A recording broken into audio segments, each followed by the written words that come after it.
क्या आपका बच्चा अक्सर उदास या चुप चुप सा रहता है?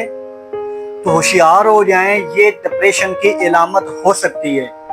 हालिया WHO के सर्वे के मुताबिक 5 ऐसे मेजर वजूहात हैं जो किसी भी बच्चे को डिप्रेशन का शिकार कर सकती हैं। पहली वजह है वालिदैन की अदम तवज्जो।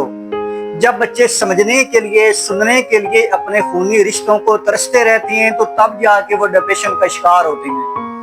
दूसरी सबसे बड़ी वजह यह है कि तालीम का ज्यादा दबाव, मार्क्स, ग्रेड्स, नंबर और कामयाबी की दौड़ बच्चे को ज़हनी तौर पे थका देती है। तीसरी और सबसे अहम वजह घर का मनफी माहौल या घर में लड़ाई झगड़ा, या माँ बाप बच्चे की मौजूदगी में लड़ाई झगड़ा करते हैं, बहस मुबासा करते हैं, तो वो चीजें बच्चे के दिल को तोड़ देती हैं। चौथी अहम वजह है सोशल मीडिया का गलत इस्तेमाल।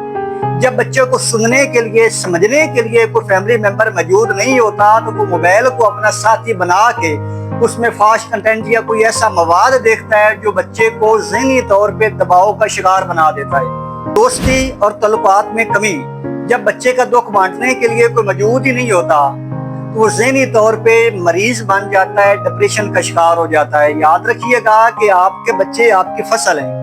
अगर आज इनकी आबियारी अच्छी तरह करोगे तो कल को बुढ़ापे में जाके आप फसल को काटोगे। बच्चों को सुनिए, उनके पास बैठिए, उनका दुख दर्द बांटिए। छोटे दिल हमेशा बड़े जज्बात रखते हैं।